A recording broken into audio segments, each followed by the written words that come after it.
Assalamualaikum warahmatullahi wabarakatuh dan selamat sejahtera semua. Okay, bertemu kembali kita pada hari ini bersama saya Puan Siti Sarah binti Ayub dalam subjek Sains Tingkatan 1. Hari ini kita akan masuk pada bab yang pertama iaitu pengenalan kepada penyiasatan saintifik. Pengenalan kepada penyiasatan saintifik di bawah tema kaedah saintifik ini akan membincangkan berkenaan dengan sains sebagai sebahagian daripada kehidupan kita, dan di akhir pengajaran ini saya mengharapkan agar pelajar dapat menghubungkaitkan aktiviti seharian dengan sains dan memberikan maksud sains serta merumuskan kepentingan bidang sains dalam kehidupan seharian. Baik pelajar, saya percaya semua pelajar telah pun didedahkan dengan mata pelajaran sains daripada darjah 1 sehingga darjah 6 dan kini menyambung di tingkatan 1, dan kita nak revise balik dan juga kita nak refresh balik apakah maksud sains. Okay? Sains ialah disiplin ilmu ataupun cabang ilmu pengetahuan yang kita boleh perolehi apabila kita melakukan pemerhatian dan juga eksperimen yang sistematik terhadap fenomena semula jadi. Fenomena semula jadi ni maksudnya apa yang berlaku di sekeliling kita yang kita boleh perhatikan yang berlaku dengan sendirinya. Okay, sebagai contoh kita ingin mengkaji berkenaan dengan percambahan biji benih. Okay. Kita ambil biji kacang, okay, kita letakkan kapas, kita letakkan air, okay, dengan kehadiran cahaya. Okay, ada sumber oksigen dan kita perhatikan apa yang berlaku kepada biji kacang tadi. Okay. Hari pertama kita tengok bercambah ke tidak. Hari ketiga kita tengok kalau berlaku percambahan tu berapa panjang dia punya ketinggian percambahan biji benih tersebut. Hari kelima berapa. So bila kita tengok, kita collect data, kita buat analisis, kita boleh katakan bahawa panjang biji benih tadi bercambah dan kepanjangan dia meningkat daripada hari ke hari dan dia memerlukan air, udara dan juga oksigen untuk percambahan. So kita kena lakukan eksperimen yang sistematik baru kita boleh buat suatu kesimpulan. Okay? Contoh-contoh fenomena semula jadi adalah seperti kilat, gerhana matahari, pembentukan pelangi, tsunami dan juga peleburan air serta banyak lagi. Okay? Pelajar-pelajar boleh tengok daripada sekeliling pelajar-pelajar untuk tentukan apa dia fenomena semula jadi. Apabila kita mempelajari sesuatu ilmu pengetahuan, pastinya ia mempunyai kepentingan kepada diri kita. Okay, sains juga mempunyai kepentingannya tersendiri. Okay, sebagai contoh, kepentingan sains dalam sektor perubatan dari aspek vaksin dan juga antibiotik. Okay, vaksin dan juga antibiotik ini disuntik ke dalam badan bagi mengawal jangkitan penyakit dan mengurangkan kadar kematian. Sebagai contoh, vaksin influenza, okay, dan vaksin COVID-19 dan sebagainya.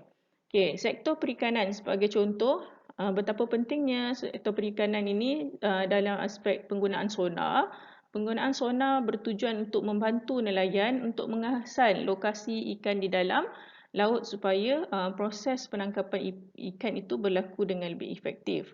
Okay, selain itu juga dari sektor telekomunikasi dalam penggunaan satelit dan juga internet, okay, ianya penting untuk kita untuk memudahkan dan juga mempercepatkan komunikasi. Okay, kalau dulu kita pakai 3G, lepas tu jadi 4G, lepas tu jadi 5G.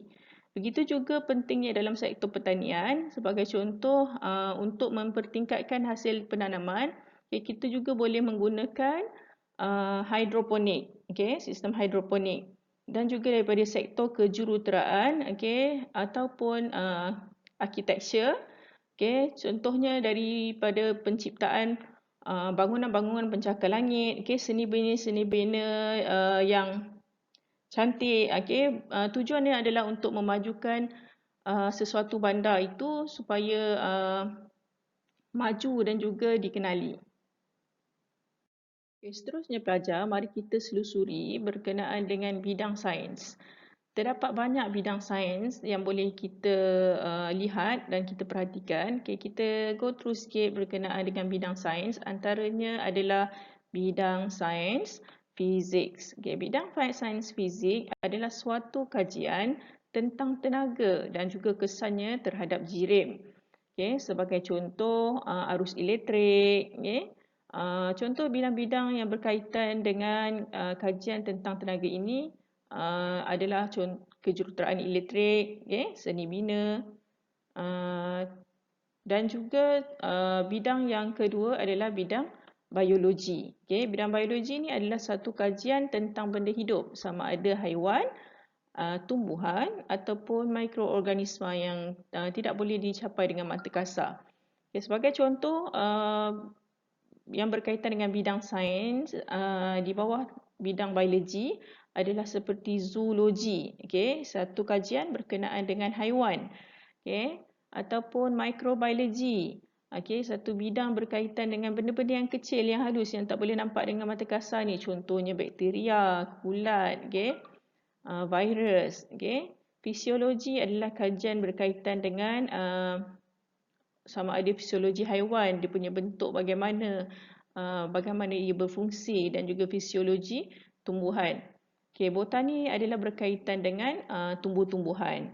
Okay, bidang yang ketiga iaitu bidang kimia adalah kajian tentang jirim dan juga tindak balas yang berlaku pada jirim tersebut.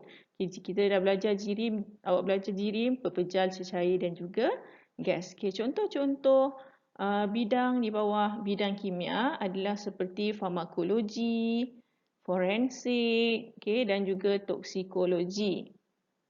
Manakala bagi bidang geologi adalah satu kajian tentang batuan, tanih dan juga mineral bumi. Okay, batuan ni contohnya batuan igneous, sedimen. Okay, bila berlaku kepadatan pada tanah tersebut, berapa lama dia terpadat, dia akan membentuk batuan yang lain. Okay. Tanah yang bagaimana pada permukaan kawasan tersebut. Okay, itu semua di bawah bidang geologi. Okay. Ia juga ada cabang bidang lain di bawah dia iaitu geokimia, geomorfologi dan juga geofizik. Okay. Selain itu terdapat juga bidang astronomi yang diletakkan di bawah bidang sains, okay, iaitu kajian tentang planet, okay, sistem suria, bintang, galaksi, okay, dan juga objek-objek yang ada pada alam semesta. Okay, meteoroid, komet, asteroid, okay, itu semua diletakkan di bawah bidang astronomi. Okay, contohnya astrofizik. Okay, seterusnya bidang berkenaan dengan meteorologi, iaitu suatu kajian tentang perubahan cuaca dan juga iklim. Okay, contohnya hidrometeorologi. Seterusnya pelajar, mari kita lihat apakah kerjaya-kerjaya ataupun peluang-peluang pekerjaan yang ditawarkan dalam sains, okay, iaitu di dalam bidang fizik. Sebagai contoh, kerjaya yang berkaitan dengan sains dalam bidang fizik adalah ahli astronomi yang mengkaji bintang, bulan, okay, dan juga angkasa. Okay. Ahli meteorologi yang mengkaji tentang cuaca dan juga iklim. Okay. Ahli oceanografi. Okay. Ahli ini dia mengkaji tentang marine, lautan. Okay. Ada juga ahli oceanografi dalam bidang fizik ini lebih kepada batuan-batuan yang ada di dalam lautan. Okay. Bentuk muka bumi lautan ni sama sebenarnya macam di kawasan daratan, cumanya dia ditenggelami di dalam air. Okay. Kemudiannya guru fizik. Okay. Dia adalah kerjaya dalam sains iaitu menerangkan tentang ilmu-ilmu fizik kepada pelajar. Dan juga jurutera elektrik. Okay. Kerjaya di bawah bidang fizik. Kerjaya dalam sains di bawah bidang biologi, okay, antaranya adalah ahli botani, yang mana ahli botani ini akan mengkaji tentang tumbuh-tumbuhan, okay, dan juga mungkin apa serangan penyakit yang kena pada tumbuhan, bagaimana nak diatasi, okay, itu kajian tersebut dilakukan oleh ahli botani. Kemudian ahli zoologi yang mengkaji tentang haiwan-haiwan, okay, mereka juga akan mengkaji haiwan-haiwan ini dengan mengawet haiwan-haiwan tersebut bagi mendapatkan kajian yang lebih lanjut dan lebih dalam. Okay, doktor pembedahan, okay, doktor kesihatan masyarakat, doktor veterina iaitu ataupun lebih dikenali sebagai doktor haiwan. Ahli biologi, okey, juga diletakkan bawah kerjaya dalam sains dan biologi, dan juga guru sains ataupun guru biologi. Kerjaya dalam sains kimia, okey, antaranya adalah ahli farmasi. Okey, yang kamu boleh lihat kalau pergi ke hospital yang akan memberikan preskripsi ubat kepada pesakit, itu adalah ahli farmasi. Okey, guru kimia juga kerjaya di bawah bidang kimia. Ahli forensik, okey, yang mengenal pasti sekiranya mayat ataupun suatu objek reput ditemui, okey, maka ahli forensik akan mengenal pasti bila mayat tu mati, okay? Kenapa dia mati, okay? Itu dijalankan oleh ahli forensik, okay? Dan ahli kimia, okay, yang melibatkan bahan-bahan kimia dan juga jurutera kimia. Okay, selain itu juga ada pelbagai bidang lain juga yang berkaitan dengan kerjaya sains dalam bidang kimia. Okay, seperti yang saya telah beritahu tadi, okay, geologi adalah satu kajian berkenaan dengan mineral, tanah dan juga batuan. So, kerjaya dalam sains dalam bidang geologi antaranya adalah ahli geologi. Dia tengok lapisan batuan tu termendap berapa lama dan membentuk batuan apa, okay, daripada letusan gunung berapi. Okey, apa bahan tersebut, okey, dilakukan kajian tersebut oleh ahli geologi. Secara ringkasnya, kerjaya dalam sains, okey, boleh dipecahkan kepada bidang-bidangnya seperti raja yang dilampirkan dalam slide saya ini. Okey, anda boleh tengok lampiran ini dalam buku teks. Okey, kerjaya ini dipecahkan mengikut bidang-bidangnya. Okay, pelajar, kita sambung berkenaan dengan inovasi teknologi.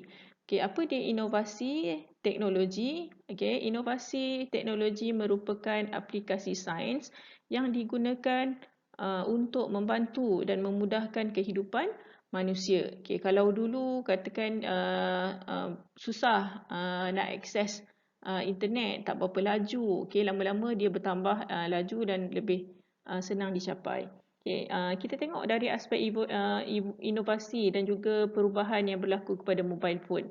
Okay, kalau dulu telefon bimbit ni besar, okay, berat, susah nak dibawa, tak boleh nak masuk dalam poket, siap ada beg lagi khas, okay, siap berat lagi, kalau jatuh tu boleh pecah.